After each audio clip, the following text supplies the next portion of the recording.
we are currently students at the Minnesota School of Business in Plymouth.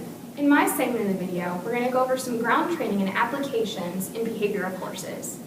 In my segment, we are going to be going over how to correct when dogs pull on their leash. He's approximately 3 years old.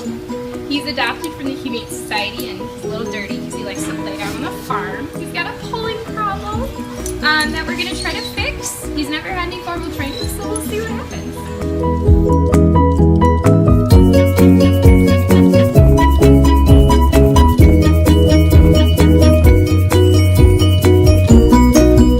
So for dogs, pulling is a very natural behavior, so it can be really hard to correct. Consistency is so important because if you're inconsistent with their trainings, they see it as sometimes when they pull, it pays off. Sometimes they can pull and you don't do anything. The more consistent that you can be, the faster and better that they will learn. Do you have any good suggestions on how to help me solve my pulling problem? There are 5 techniques that trainers like to use.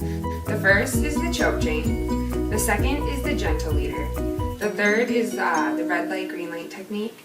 The fourth is the lure and award technique. And finally, the clicker training method. The 3 that I'm going to have you try today are the choke chain, the gentle leader, and the red light, green light. Now, with the use of the choke chain. How would you use a choke chain?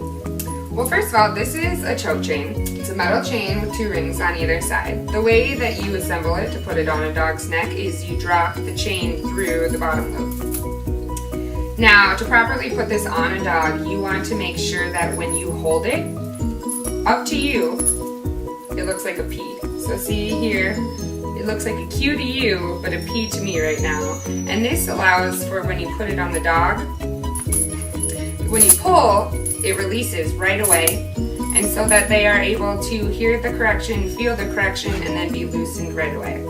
Now, if you put it on like a Q, the opposite way, when you put it on the dog and you do a correction and pull, it's going to stay, and so that's going to choke them. And although it's called a choke chain, it's not meant to choke, it's just meant to correct. So if he's pulling, you can do a quick little tug, and he'll be like, oh, okay, I should do this, and he'll correct himself. So like I said earlier, you loop the chain through the loop, turn it around, and right now, this is a Q to me, so it's the wrong way. So I'm going to turn it around, P, put it on its head, and see when you pull, it releases right away. So you know it's the right way. So would you like to try? String it through like this. Perfect. Okay. And then, okay, I see a P. P for perfect, Artie. Just like that. And then, perfect.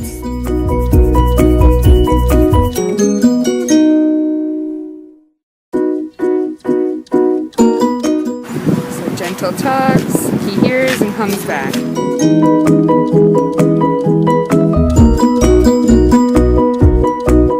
so how would you use a gentle leader? To use a gentle leader, this is what a gentle leader looks like. You pull the middle section up. This is where their nose is going to go. Okay. And then you will attach these behind their neck. And what the gentle leader does is it picks up on their pact instincts that they naturally have. So in a pact, alpha male dog would bite the muzzle of another dog to tell it to stop the behavior that it's doing. This loop acts in that way, and the dog feels the same type of pull. The gentle lead again. You pull the nose piece through, put it around their nose, and attach behind. So this is perfect because it's not too tight. It meets right behind his mouth. You attach your leash down here and are able to control the direction of their head as well as how much they pull. So when you pull back, they know to stop. You try. I pull it through and I put it on like that. And then come around behind. Like that. Perfect.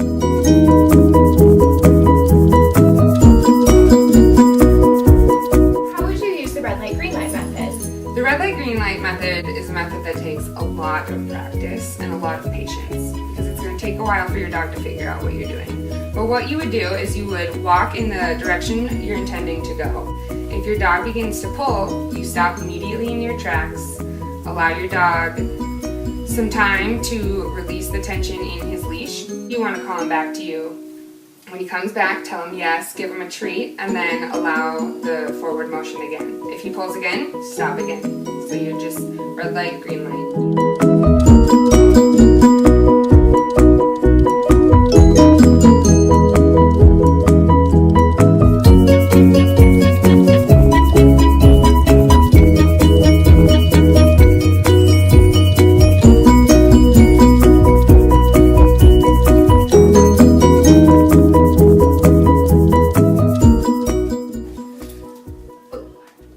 Thanks for helping me with my dog. Oh, you're welcome. Anytime. But I was actually wondering if you could help me with some ground training techniques for my horse. Yeah, for sure. Let's just go to the barn.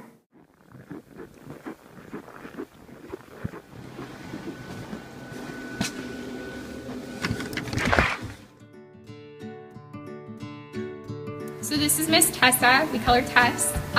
She's Zippo's Miss Cookie is a registered name. She is a leopard Appaloosa. She stands at about 15 hands. This is Goose, and he is about 14 years old. He is a quarter horse, and he stands at about 15 hands. He is definitely our most inexperienced horse. Okay, so with him today, we're going to go over pressure release training. It is a version of positive reinforcement, but we're not going to hit them, we're not going to be scary. It's basically what we're going to do is we're going to apply pressure, and rather than the idea of applying pressure to get them to move, we're applying pressure to get them to release the pressure. So by me applying pressure to him, he's going to find his own reward by finding the release of pressure. Where would you apply the pressure? 4 most common pressure points, 3 of which I like to use the most, and we'll go over all of them. We will move from our caudal point to our cranial point. Our first point is here, located in the thigh region, located about 45 degrees down from their point of hip, which is located here. And this pressure point just moves their rear end over. Perfect. The second pressure point is located straight back from their point of shoulder here. And this one moves the shoulder over, just like that. And pressure point located here at the base of the neck. Hi. Located at the base of the neck, which does the same thing. It moves their shoulder over. And the fourth point is right here at the atlas axis joint, or the pole. And it just basically tells them to put their head down. How would I use these pressure points in an everyday situation? You can use these in everyday application. Simply when you're grooming and they've moved over in the stall, you need to move them back. When you're getting on a mounting block to get on a ride, you can use them for everything.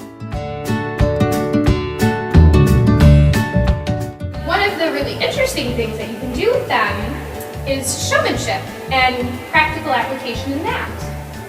What is showmanship?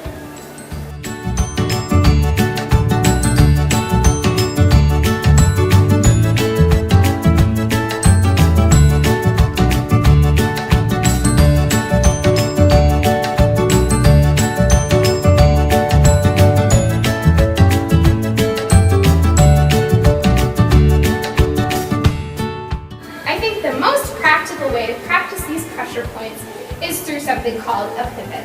What a pivot is they don't move that inside right foot. When we teach a horse to pivot, the easiest way to teach them to pivot is start with a 90-degree angle rather than a whole circle. So our goal is to get him to cross over his left front foot over his right twice. So 2 steps in front, and then we want his back left foot to step over 1 time. So 2 steps front, 1 step back. That's how we're going to start teaching him little baby steps. Showmanship, it's about me moving into his space and him moving out. We don't ever really want to use this. So a way you can use your pressure point is especially in the pivot, because it is a 4-hand motion, and 4-hand means his front half or his shoulder is moving. So pressure point here is very, very useful in getting them to move their shoulder over. So you want a presence and you want to walk into their space. You don't want to make it like a wishy-washy, oh, I think I'm going to do it. Because horses are very smart. They know when you're serious and when you're playing games. So you want to start with your rope up and you want to walk into their space. Now, his shoulder's popping, so I want to take my pressure point. Perfect. He had that front step crossover, and oh, that one moved, so we're going to try again. So, cross over, and over. See? 2 steps front, 1 step back.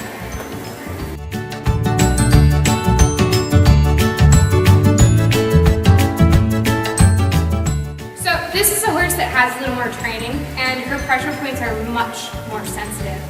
So, when I go to walk into her for the pivot, she probably will have that concept. I move into her space, she has to move out.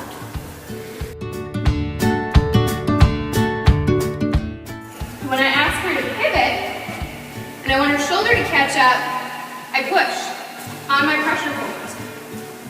So like right now it's falling behind, so I'm going to push it to catch it up.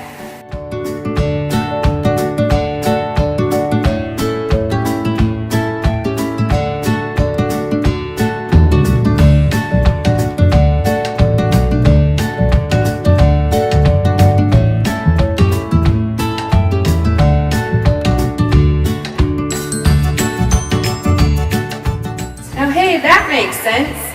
We hope that you find these tips and tricks useful and that you can use them at home with your own animals. Thanks for watching!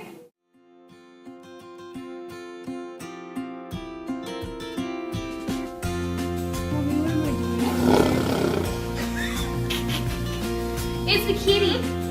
You're afraid of the cat. I can't believe that.